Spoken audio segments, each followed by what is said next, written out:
우리는 늘 바쁘게 살아갑니다. 해야 할 일은 많고 마음은 쉬지 못한 채 하루를 흘려보냅니다. 그러나 주님은 그 바쁨 속에서도 우리 마음이 자신을 향하길 바라십니다. 그리스도 안에 거한다는 것은 세상을 떠나 사는 것이 아니라 일상 속에서도 주님을 잊지 않고 바라보는 것입니다. 마음이 주님께 머물 때 그분의 평안과 힘이 우리 안에 자리 잡습니다. 오늘은 진짜로 그리스도 안에 거한다는 것이 무엇인지 함께 살펴보려 합니다. 첫째, 그리스도 안에 거하는 것은 바쁜 삶 속에서도 마음의 방향이 늘 주님께 향하는 것입니다. 우리의 삶은 늘 바쁩니다. 아침부터 저녁까지 해야 할 일에 쫓기고 사람들과의 관계 속에서 지치기도 합니다. 그러나 진짜로 그리스도 안에 거하는 사람은 이런 분주한 일상 속에서도 마음의 시선을 주님께 두려고 합니다. 주님은 우리가 세상과 단절된 곳에서만 자신을 찾기를 원하지 않으십니다. 오히려 우리의 일상 한가운데서 평범한 자리에서 우리가 주님을 기억하고 바라보며 살아가길 바라십니다. 그렇기에 신앙은 특별한 공간에서만 유지되는 감정이 아니라 매일의 순간마다 주님께 마음을 향하게 하는 훈련입니다. 사람의 마음은 늘 향하는 방향으로 움직입니다. 어떤 사람은 돈과 성공을 향하고 또 어떤 사람은 사람들의 인정을 향합니다. 그러나 그리스도 안에 거하는 사람은 언제나 마음의 중심을 주님께 둡니다. 그것은 하루 종일 기도만 하는 것을 뜻하지 않습니다. 오히려 일을 하면서도 가정을 돌보면서도 사람을 대할 때마다 주님의 마음을 기억하려고 하는 것입니다. 하나님께서 기뻐하실 태도를 고민하고 주님이라면 어떻게 하셨을지를 생각하며 행동하려고 노력할 때 우리는 이미 주님 안에 머물고 있는 것입니다. 예수님께서는 요한복음 15장에서 포도나무와 가지의 비유를 통해 말씀하셨습니다. 가지가 스스로 열매를 맺을 수 없듯 우리가 주님과 연결되어 있지 않으면 영적인 생명력을 잃게 됩니다. 그렇기에 주님은 우리가 늘 그분 안에 머물기를 원하십니다. 하지만 우리의 현실은 자주 반대 방향으로 흘러갑니다. 업무에 몰두하다 보면 기도의 마음을 놓치고 사람들과의 관계 속에서 상처받을 때 주님의 평안을 잊습니다. 그러나 중요한 것은 환경이 아니라 마음의 방향입니다. 몸은 세상 속에 있어도 마음이 주님께 향해 있다면 그 사람은 이미 그리스도 안에 거하고 있는 것입니다. 구약의 다니엘을 떠올리면 그는 제국의 고위 관리로 바쁘게 살았지만 하루 3번 창문을 열고 하나님께 기도했습니다. 그는 많은 일을 감당하면서도 하나님과의 관계를 잃지 않았습니다. 그의 신앙은 상황의 여유에서 나오는 것이 아니라 의식적인 선택에서 비롯되었습니다. 우리 역시 그렇게 살아야 합니다. 하루가 정신없이 흘러가더라도 잠시 멈춰서 마음속으로 주님께 시선을 돌리는 일, 그 작은 순간들이 신앙의 뿌리를 단단하게 만듭니다. 하나님은 우리가 완벽한 믿음으로 살아가기를 기대하지 않으십니다. 다만 우리의 마음이 주님께 돌아오길 바라십니다. 잠시 잊을 때가 있어도 다시 그분을 떠올리고 의지할 때 주님은 그 마음을 기쁘게 받으십니다. 주님께 향한 마음은 특별한 시간이 아니라 일상의 숨결 속에서 드러납니다. 출근길에 찬양 한 구절을 떠올리고 식사 전 감사의 기도를 올리며 힘든 하루 속에서도 주님, 제 마음을 지켜주세요라고 속삭일 때 그분은 우리의 마음을 붙잡아 주십니다. 우리의 신앙은 노력으로 쌓아 올린 성취가 아니라 끊임없이 주님께 향하는 관계입니다. 그래서 주님 안에 거한다는 것은 완벽한 사람이 되는 것이 아니라 다시 주님께 마음을 돌리는 사람으로 살아가는 것입니다. 바쁜 하루 속에서도 그분을 떠올릴 수 있는 사람, 일이 많아도 마음 한구석에 주님의 자리를 비워두는 사람, 그가 바로 주님 안에 머무는 사람입니다. 결국 그리스도 안에 거한다는 것은 하루 중 얼마나 많은 시간을 기도했는가가 아니라 하루 동안 마음이 몇 번 주님께 향했는가로 드러납니다. 일상 속에서 주님을 의식할 때 그분의 평안이 우리 안에 머물고 그 평안은 다시 삶의 방향을 바로잡아 줍니다. 아무리 바빠도 마음을 주님께 향하게 하는 것, 그것이 바로 그리스도 안에 거하는 첫걸음입니다. 둘째, 그리스도 안에 거하는 사람은 자신이 열매를 맺는 존재가 아니라 주님께 붙어있는 가지임을 압니다. 많은 사람들은 신앙생활을 하면서도 열매를 맺는 것에만 집중합니다. 봉사를 얼마나 열심히 하는지, 기도를 얼마나 오래 하는지, 말씀을 얼마나 자주 읽는지에 초점을 맞춥니다. 물론 이런 일들은 신앙의 중요한 부분이지만 그것이 신앙의 본질은 아닙니다. 주님께서는 우리가 스스로 열매를 만들어내는 존재가 아니라 그분께 붙어있는 가지로서 존재하길 원하십니다. 포도나무에 붙어있는 가지는 스스로 생명을 공급받지 않습니다. 생명의 근원은 나무에 있고 가지는 단지 붙어있음으로써 열매를 맺습니다. 신앙도 마찬가지입니다. 우리의 능력과 노력으로 열매를 만들어내는 것이 아니라 주님께 붙어있을 때 자연스럽게 그분의 생명이 우리 안에 흐르게 됩니다. 사람들은 눈에 보이는 성과를 좋아합니다. 눈에 보이는 변화가 있어야 마음이 편하고 주변 사람들에게 신앙이 성장하고 있다는 것을 보여주고 싶어 합니다. 그러나 하나님께서 보시는 것은 열매의 크기가 아니라 가지가 나무에 제대로 붙어 있는가입니다. 주님과의 관계가 단단히 연결되어 있다면 열매는 반드시 때가 되면 맺히게 됩니다. 우리가 해야 할 일은 열매를 억지로 만들려는 것이 아니라 주님께 더 깊이 붙어 있는 것입니다. 말씀을 가까이 하고 기도 속에서 주님의 마음을 느끼며 작은 일에서도 주님의 뜻을 구할 때 그분의 생명이 우리 안에 스며듭니다. 포도나무 가지가 마르지 않으려면 끊임없이 나무의 진액을 받아야 합니다. 그렇지 않으면 조금씩 말라가고 결국 떨어져 나가게 됩니다. 신앙도 같습니다. 처음에는 열심히 믿는 것 같아도 주님과의 관계가 느슨해지면 마음이 메말라집니다. 그럴 때 우리는 주님께 더 깊이 붙어야 합니다. 말씀을 읽고 예배를 드리고 기도하는 자리에 나아가는 것은 단순한 종교적 의무가 아니라 주님께 붙어있기 위한 방법입니다. 주님은 우리가 그분을 떠나서는 아무것도 할 수 없다는 사실을 기억하길 바라십니다. 요한복음 15장에서 예수님은 나를 떠나서는 너희가 아무것도 할 수 없다고 말씀하셨습니다. 이는 우리를 제한하려는 말씀이 아니라 우리를 살리려는 말씀입니다. 주님은 우리가 스스로 노력으로 열매를 맺으려다 지쳐버리는 것을 아십니다. 그래서 나에게 붙어 있으라라고 말씀하십니다. 우리가 주님께 붙어 있을 때 우리의 삶 속에 주님의 생명이 흐르고 그 생명은 결국 열매로 나타납니다. 우리가 사랑하지 못하던 사람을 용서하게 되고 포기하고 싶던 자리를 다시 일어서는 힘이 생기며 이전에는 불가능하다고 생각했던 일에서도 평안을 경험하게 됩니다. 성경 속의 요셉은 억울하게 팔려가고 감옥에 갇히는 고난을 겪었지만 그 시간 속에서도 하나님과의 관계를 놓지 않았습니다. 요셉은 환경이 아니라 하나님께 붙어 있었습니다. 그래서 어디에 있든지 하나님이 그와 함께 하셨고 결국 그는 하나님의 때에 열매를 맺게 되었습니다. 그의 열매는 단지 성공이나 권력이 아니라 용서와 구원의 역사였습니다. 요셉의 삶이 보여주듯 열매는 스스로 만들어 가는 것이 아니라 주님께 붙어 있을 때 자연스럽게 자라나는 것입니다. 우리의 삶에도 이런 과정이 있습니다. 어떤 때는 메마르고 아무런 변화가 없는 것처럼 느껴질 때가 있습니다. 그러나 주님께 붙어 있는 사람은 그 시간조차 헛되지 않습니다. 땅 속에 심겨진 씨앗이 보이지 않아도 자라듯 주님 안에 머무는 시간은 눈에 보이지 않더라도 내면에 뿌리를 깊게 내립니다. 결국 그 뿌리가 단단해질 때 열매는 저절로 맺히게 됩니다. 그러므로 우리가 할 일은 조급하게 열매를 만들려는 것이 아니라 주님과의 관계를 단단히 붙잡는 것입니다. 그리스도 안에 거하는 사람은 자신이 열매를 맺는 존재가 아니라 주님께 붙어있는 가지임을 기억합니다. 주님이 공급하시는 생명이 나를 통해 흘러가도록 마음을 열고 주님의 손에 자신을 맡길 때 우리의 삶은 자연스럽게 향기로운 열매를 맺게 됩니다. 그것이 바로 진짜 신앙의 열매이며 주님 안에 거하는 사람의 삶입니다.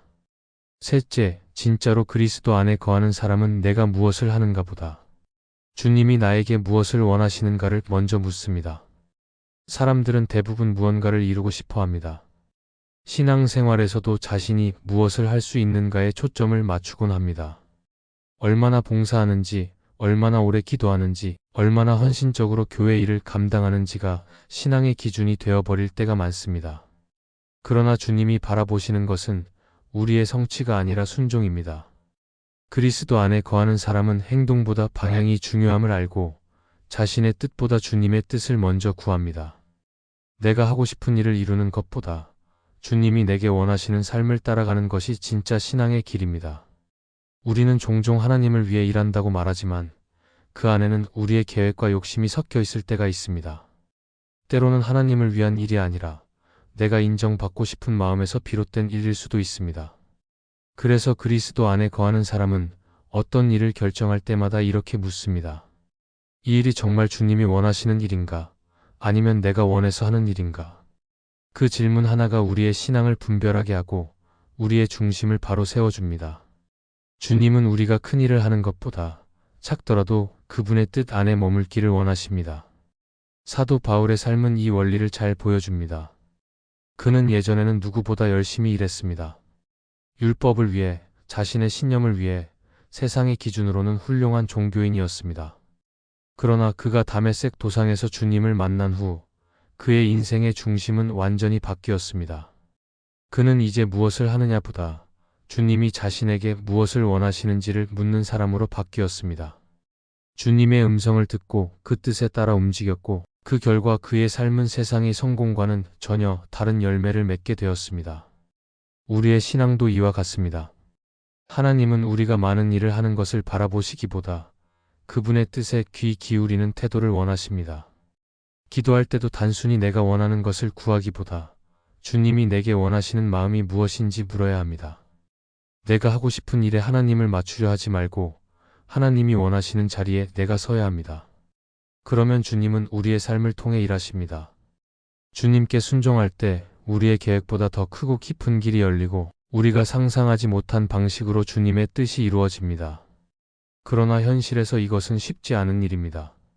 우리는 자신의 생각과 계획에 익숙하고 스스로 판단하는 것에 더 익숙합니다. 그래서 주님이 원하시는 방향이 때로는 이해되지 않을 때가 있습니다. 하지만 그리스도 안에 거하는 사람은 결과보다 신뢰를 선택합니다. 주님이 나보다 더 선하심을 믿고 지금은 이해되지 않아도 그분의 뜻이 결국 가장 옳음을 고백합니다. 그 마음이 있을 때 비로소 우리의 삶은 주님께 순종하는 길로 나아갑니다.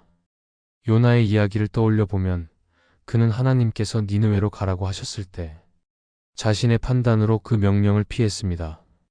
자신이 옳다고 생각했고 하나님이 하시는 일이 이해되지 않았습니다. 그러나 결국 그는 돌고 돌아 다시 주님의 뜻 안으로 들어왔습니다. 요나는 고난을 통해 깨달았습니다. 내가 원하는 방향보다 주님이 원하시는 길이 결국 생명의 길이라는 것을 말입니다. 우리도 마찬가지입니다. 주님의 뜻을 따르는 일은 때로는 불편하고 손해처럼 느껴지지만 그 안에 참된 평안이 있습니다. 주님은 우리가 완벽하게 이해하기를 바라시지 않습니다. 그분은 우리가 믿음으로 따르기를 바라십니다. 내가 무엇을 하느냐보다 주님이 원하시는 것이 무엇인지 묻는 태도에서 신앙의 깊이가 자랍니다. 그 마음으로 하루를 시작하고 선택의 자리마다 주님의 뜻을 구하면 비록 모든 길이 분명히 보이지 않아도 주님은 우리를 가장 좋은 길로 인도하십니다. 그리스도 안에 거하는 사람은 자신이 무엇을 이룰 수 있는가 보다 주님이 지금 내게 무엇을 말씀하시는가를 귀 기울여 듣는 사람입니다. 그 마음이 있을 때 우리의 신앙은 외적인 행위가 아니라 살아있는 관계로 자라납니다. 주님은 그런 사람의 마음을 사용하시고 그를 통해 세상 속에 자신의 뜻을 드러내십니다. 그래서 진짜 신앙은 화려한 열매가 아니라 조용한 순종 속에서 피어납니다. 내가 무엇을 하는가 보다 주님이 무엇을 원하시는가를 먼저 묻는 사람, 그가 바로 그리스도 안에 거하는 사람입니다. 넷째, 주님 안에 거하는 사람은 문제를 피하는 것이 아니라 문제 속에서 주님을 바라봅니다. 우리의 인생에는 누구에게나 문제와 어려움이 찾아옵니다. 아무리 믿음이 깊은 사람이라도 고통의 시간을 피할 수는 없습니다. 그러나 그리스도 안에 거하는 사람은 문제를 다르게 봅니다. 고난을 단순히 불행으로 여기지 않고 그 속에서 주님이 일하실 수 있음을 믿습니다. 하나님은 우리의 삶을 평탄하게만 이끌지 않으시고 때로는 문제를 통해 우리의 믿음을 단단하게 세워 가십니다. 그래서 신앙이 깊은 사람일수록 문제를 두려워하기보다 그 문제 속에서 주님을 찾습니다. 문제 앞에서 우리의 시선은 쉽게 흔들립니다. 원망과 두려움이 찾아오고 왜 이런 일이 생겼는지 이해되지 않을 때가 많습니다. 그러나 주님 안에 거하는 사람은 상황보다 시선을 먼저 바꿉니다. 문제를 해결하려고만 하지 않고 먼저 주님께 집중합니다. 주님은 문제 속에서도 여전히 우리와 함께 하십니다. 우리가 그분을 바라볼 때 마음에 평안이 생기고 두려움 속에서도 믿음이 자라납니다. 성경에 나오는 다윗의 삶을 보면 그는 수많은 위기 속에서도 하나님을 떠나지 않았습니다. 사울 왕에게 쫓기며 광야를 전전했을 때에도 다윗은 문제를 피해 달아나는 것이 아니라 하나님께 기도하며 그분의 뜻을 구했습니다. 그는 눈앞의 상황보다 하나님을 더 크게 보았습니다. 그래서 그의 삶은 고난의 연속이었지만 결국 하나님 마음에 합한 사람으로 세워졌습니다. 다윗이 특별해서가 아니라 어려움 속에서도 시선을 하나님께 두었기 때문입니다. 우리도 마찬가지입니다. 문제를 만났을 때 우리는 그것을 피하려 합니다. 하지만 문제는 우리를 무너뜨리기 위해 오는 것이 아니라 우리의 시선을 다시 하나님께 돌리게 하려는 하나님의 부르심일 때가 있습니다. 주님 안에 거하는 사람은 문제를 피하지 않습니다. 오히려 문제 속에서 주님을 붙잡고 그분이 주시는 교훈을 배우며 자라납니다. 고난의 시간은 길게 느껴질 수 있지만 그 시간을 통과한 사람만이 하나님을 더 깊이 아는 은혜를 경험하게 됩니다. 팀 켈러는 자신의 책 고통의 답하다에서 이렇게 말했습니다. 고통은 우리의 믿음을 약하게 만드는 것이 아니라 믿음이 진짜인지 드러내는 시험이다. 이 말처럼 고난은 믿음의 방향을 다시 확인하게 만듭니다. 평안할 때는 주님을 바라보는 것이 어렵지 않지만 어려움 속에서 주님을 바라보는 것은 우리의 신앙의 진심을 보여줍니다. 그래서 하나님은 우리를 고난에서 완전히 벗어나게 하시기보다 그 속에서 자신을 발견하게 하십니다. 문제는 우리를 바꾸는 통로가 될 수 있습니다. 어떤 사람은 어려움을 통해 신앙이 깊어지고 또 어떤 사람은 낙심하여 주님을 잊습니다. 그 차이는 문제의 크기가 아니라 시선의 방향입니다.